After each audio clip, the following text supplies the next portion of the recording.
শীর্ষ সন্ত্রাসী সুব্রত বাইন ও মোল্লা মাসুদ কুষ্টিয়া থেকে গ্রেফতার। বিকেলে সেনাবাহিনীর আনুষ্ঠানিক ব্রিফিংয়ের কথা রয়েছে। রাজধানীর মিরপুরে দিন দুপুরে ব্যবসায়ীকে গুলি করে 22 লাখ টাকা ছিনতাই, আহত মানি এক্সচেঞ্জ মালিককে হাসপাতালে ভর্তি, সন্দেহভাজন একজন আটক। মৃত্যুদণ্ড থেকে খালাস পেলেন জামায়াত নেতা এটিএম আজহার। বিচারের নামে হয়েছিল অবিচার, পর্যবেক্ষণ সর্বোচ্চ আদালতের। জনাব এটিএম আজহারুল ইসলাম সাহেবকে সকল অভিযোগ থেকে বেকসুর খালাস প্রদান করেছে। এই রায়ের মাধ্যমে আমরা মনে করি সত্য জয়ী হয়েছে, মিথ্যা পরাজিত হয়েছে।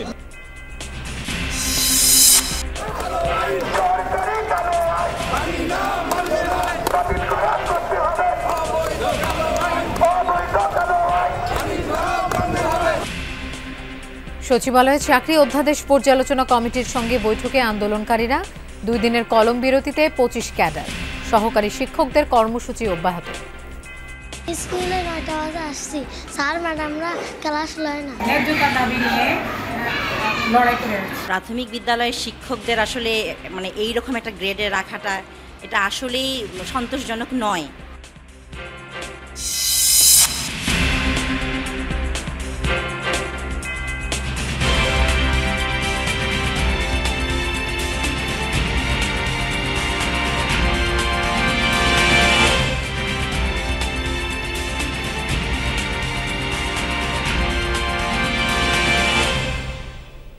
শুভেচ্ছা, আমন্ত্রণ যমুনা নিউজে।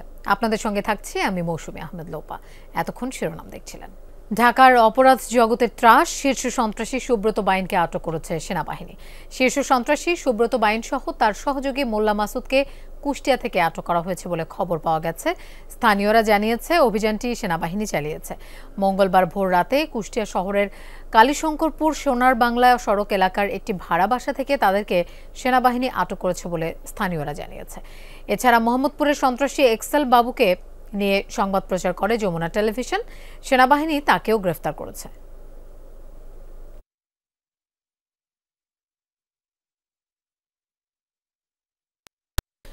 মিরপুরে প্রকাশ্যে গুলি করে এক ব্যবসায়ীর 22 লাখ টাকা ছিনিয়ে নিয়েছে দুর্বৃত্তরা। মঙ্গলবার সকালে রাজধানীর মিরপুর 10-এ বাতেন সড়কে এই ছিনতাইয়ের ঘটনা ঘটে। পুলিশ জানায় মাহমুদ মানি এক্সচেঞ্জের মালিক রাসেল রানা ও তার বোন জামাই জাহিদুল হক বাসা থেকে কর্মস্থলে যাওয়ার পথে 2টি বাইকে 5 থেকে 6 জন সদস্যদের একটি দুর্বৃত্তের দল তাদের গতিরোধ করে ফাঁকা গুলি ছোড়ে। পরে তাদের সাথে থাকা 22 লক্ষ টাকা ছিনিয়ে নেয়। ইতিমধ্যে এই ঘটনায় লিটন হাওলাদার নামে সন্দেহভাজন একজনকে আটক করেছে পুলিশ।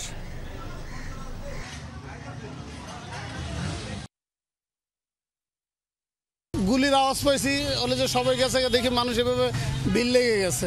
এই আমি এতটুকু দেখছি। সাধারণ গ্যাঞ্জাম ওনার কাছে উনি যাচ্ছে, তারা দোকানদারি করতেছে, কেনা কি আসবে গ্যাঞ্জাম স্বাভাবিক তো হইতেই পারে। তখন যদি বলতো ছিনতাইকারী বা বাঁচা বা ধরো, তখন কিন্তু কট খেয়ে যায়। ভিকটিম চিকিৎসাধীন আছে এবং বর্তমানে সে বাসায় চলে গেছে চিকিৎসা নিয়ে, আপাতত সে সুস্থ আছে। আমরা এটা নিয়ে কাজ করছি। আমরা আসলে প্রকৃতপক্ষে বিভিন্ন অ্যাঙ্গেলে দিক মাথায় রেখে কাজ করতেছি, কারা এই ঘটনা ঘটাইতে পারে। প্রকৃতপক্ষে আমরা একজনকে সাসপেক্ট একজনকে গ্রেপ্তার করেছি, তাকে চিকিৎসা চলতেছে। মানবতা বিরোধী অপরাধের মামলায় মৃত্যুদণ্ড থেকে খালাস পেলেন জামায়াত নেতা এটিএম আজহারুল ইসলাম। প্রধান বিচারপতি ডক্টর সৈয়দ রেফাত আহমেদের নেতৃত্বাধীন 7 সদস্যের আপিল বিভাগ সকালে এই রায় ঘোষণা করেন। আদালত পর্যবেক্ষণে বলেছেন অতীতে বিচারের নামে অবিচার হয়েছে। সাক্ষ্য প্রমাণ পর্যালোচনা না করেই মৃত্যুদণ্ড বহাল রেখেছিল আগের আপিল বিভাগ। এই রায়ের মাধ্যমে সিন্ডিকেটেড ইনজাস্টিসের অবসান হয়েছে বলে মন্তব্য করেছেন আজহারের আইনজীবী। আর ট্রাইব্যুনাল প্রসিকিউশন বলছেন এই রায় আন্তর্জাতিক মানসম্পন্ন বিচার করতে সহায়ক হবে। ৭১ মানবতা বিরোধী অপরাধের মামলায় জামায়াত বিএনপির 6 নেতার ফাঁসি কার্যকর হয়েছে আগেই। জামায়াত নেতা এটিএম আজহারও মৃত্যুদণ্ড মাথায় নিয়ে কারাগারে আছেন প্রায় 13 বছর ধরে। জুলাই গণঅভ্যুত্থানের পর পাল্টে যায় দৃশ্যপট। প্রশ্নের মুখে পড়ে এই মামলার আগের বিচার কার্যক্রম। মঙ্গলবার এটিএম আজহারের আপিল নিষ্পত্তি করে আপিল বিভাগ এই জামায়াত নেতাকে খালাস দেন মৃত্যুদণ্ড থেকে। আপিল বিভাগের 7 বিচারপতির সর্বসম্মতিক্রমে দেয়া রায়ে বলা হয়, সাক্ষ্য প্রমাণ পর্যালোচনা না করেই আজহারের মৃত্যুদণ্ড বহাল রেখেছিলেন আগের আপিল বিভাগ। বিচারের নামে হয়েছিল অবিচার। আজহারের আইনজীবী বলেন, এই রায়ের মধ্য দিয়ে বিচার ব্যবস্থায় যে সিন্ডিকেট তৈরি করেছিল বিগত সরকার তার অবসান ঘটল। বাংলাদেশ সুপ্রিম কোর্টের আপিল বিভাগের পূর্ণাঙ্গ বেঞ্চ জনাব এটিএম আজহারুল ইসলাম সাহেবকে সকল অভিযোগ থেকে বেকসুর খালাস প্রদান করেছে।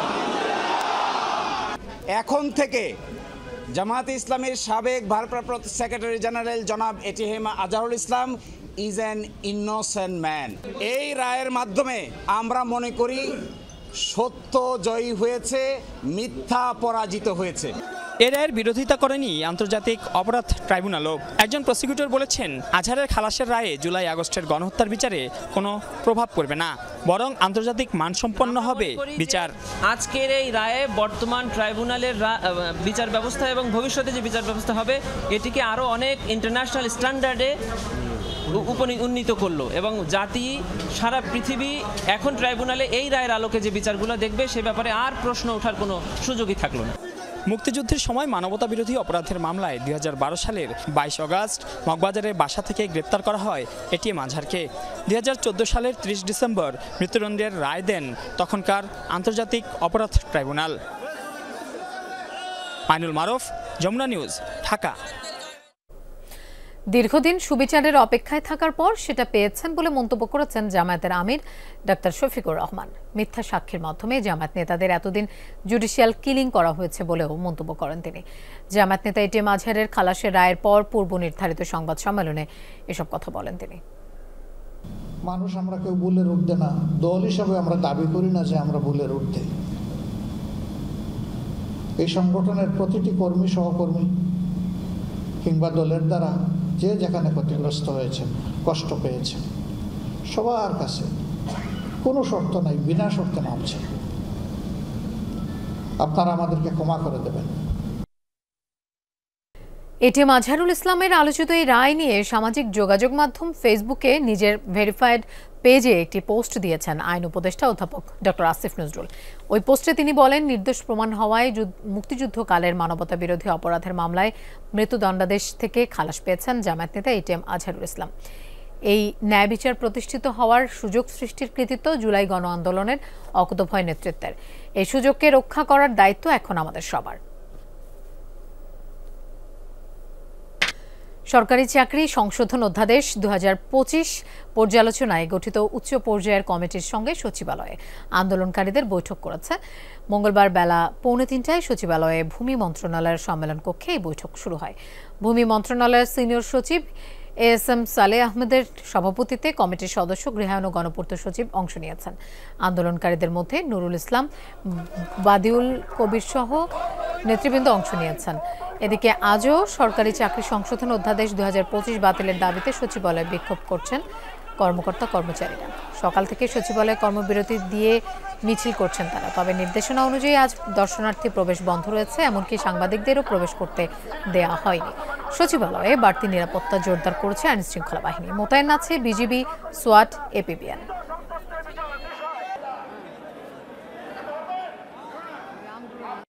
আমাদেরকে ওভারটেক করে তারা অলরেডি গেজেট পাঠাই দিছে প্রেসের মধ্যে, কিন্তু আমাদেরকে আশ্বস্ত করছে। প্রথমে আইন সচিবের কাছে আসতে বলছে, আমরা সেটাও গেছি। উনি বলছে যে জনপ্রশাসনের সচিবের সাথে বসার জন্য, সেটাও আমরা গেছি। এইটা আমাদের সরকারি কর্মচারীদের জন্য আমাদের কাছে একটা কোণঠাসা বিধায় এটা তারা একটা সুবিধার জন্য ব্যবহার করছে। আমাদেরকে ভূমি সচিবের পক্ষ থেকে একজন এসে আন্দোলন চলাকালে জানিয়েছে যে 2টার সময় আপনাদের সাথে বৈঠক হবে ক্যাবিনেটে, নাকি এটা আমরা নিশ্চিত না।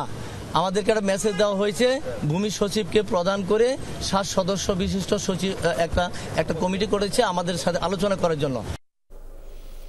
দর্শক, সচিবালয় এলাকায় আছেন আমাদের সহকর্মী আরিফুর রহমান সবুজ, আমরা তার কাছে যাচ্ছি। সবুজ, কিছুক্ষণ আগে তো ব্রিফিং হয়েছে, কি বলা হলো সেখানে? লোপা, মূলত উচ্চ পর্যায়ের একটি কমিটি গঠন করা হয়েছিল।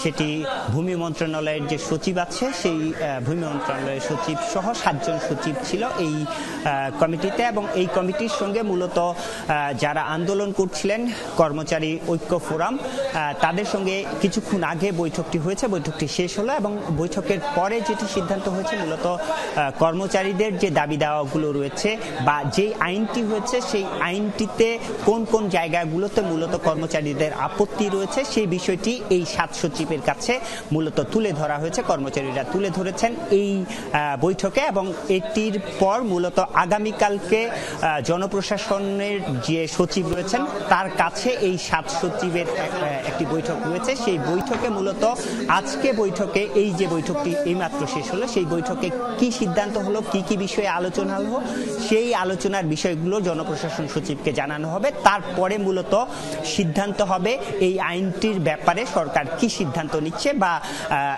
এই যে আন্দোলনকারীরা গত 4 দিন ধরে সচিবালয়ে আন্দোলন করছেন তাদের দাবি দেওয়া মানা হবে কি হবে না। মূলত এই যে বৈঠকটি হবে আগামীকালকে জনপ্রশাসন সচিবের কার্যালয়ে সচিবের সঙ্গে, সেই বৈঠক পর্যন্ত কর্মচারীরা তাদের যে কর্মসূচি রয়েছে, আগামীকালকে যে কর্মসূচি ঘোষণা করেছিলেন সকাল থেকে, সেই কর্মসূচি স্থগিত রাখার কথা বলেছেন। সেই বৈঠকে অর্থাৎ কালকে যে বৈঠকটি হবে সেই বৈঠকে কি সিদ্ধান্ত হয় সেটির উপর তারা নির্ভর করবে পরবর্তী তাদের কর্মসূচি। অর্থাৎ যদি এই আইনটি বাতিল, তারা বলছেন যে এই আইনটি বাতিল করতে হবে, অন্যথায় তারা কঠোর কর্মসূচিতে যাবেন। অর্থাৎ তাহলে আগামীকালকে বৈঠকে কি সিদ্ধান্ত হচ্ছে সেটির উপর নির্ভর করছে এই কর্মচারীদের আন্দোলন আসলে কোন দিকে যাচ্ছে। আপাতত কালকের যে কর্মসূচি সেই কর্মসূচি তারা স্থগিত করেছেন। সবুজ, আপনাকে ধন্যবাদ আমাদের সাথে যোগ দেওয়ার জন্য।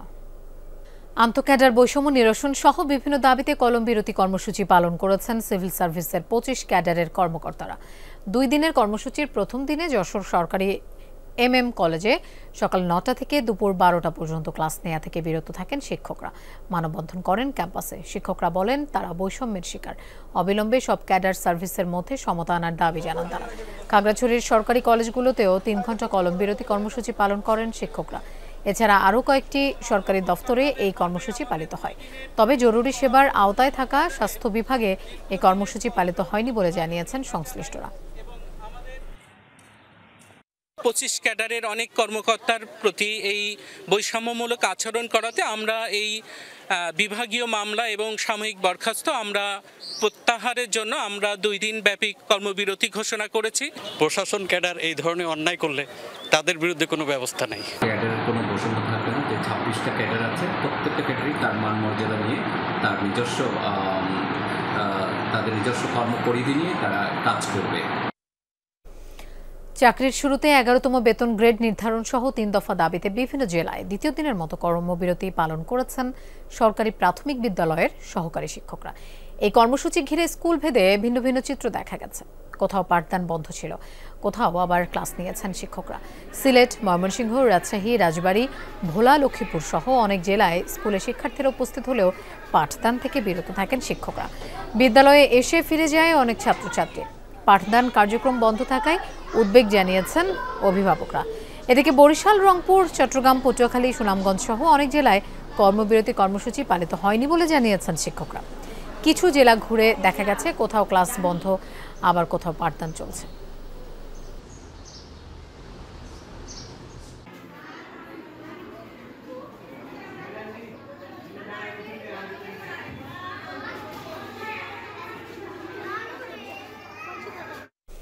দর্শক, ফরেন সার্ভিস একাডেমিতে ব্রিফ করছেন প্রধান উপদেষ্টার প্রেস সচিব শফিকুল আলম। আমরা সরাসরি সেখানে চলে যাচ্ছি।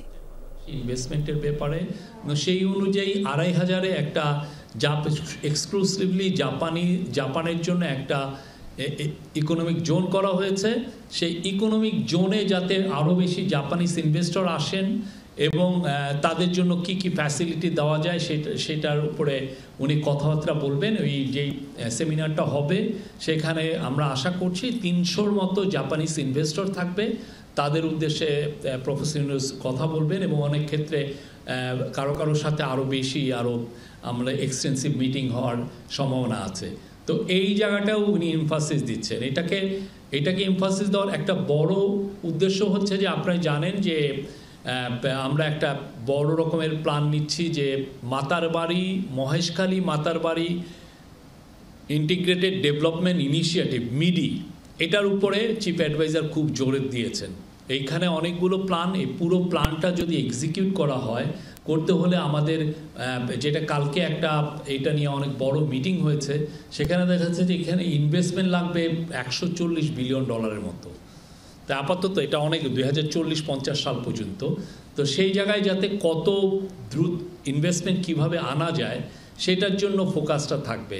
তো এই জায়গায় অলরেডি যে প্ল্যান নেওয়া হচ্ছে যে হাইওয়ে হবে, খুবই মানে 6 লেন হাইওয়ে হবে, সেখানে অনেকগুলো পাওয়ার প্ল্যান্ট হচ্ছে এবং অলরেডি প্ল্যান হচ্ছে যে ওইখানে 6টা পোর্ট টার্মিনাল হবে এবং এই 6টা পোর্ট টার্মিনালকে মাতারবাড়ি পোর্ট টার্মিনাল, এটা হলো ডিপ সি পোর্ট, যেখানে ওয়ার্ল্ডের বড় বড় শিপিং কোম্পানিগুলো বড় বড় কন্টেনার জাহাজ এখানে ভিড়বে।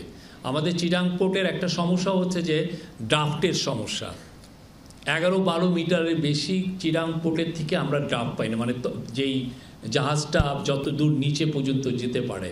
তো এই মাতারবাড়ির একটা বড় অ্যাডভান্টেজ হচ্ছে যে এখানে যে সমস্ত জাহাজের ড্রাফট 20 মিটার তারাও এখানে এসে ভিড়তে পারবেন।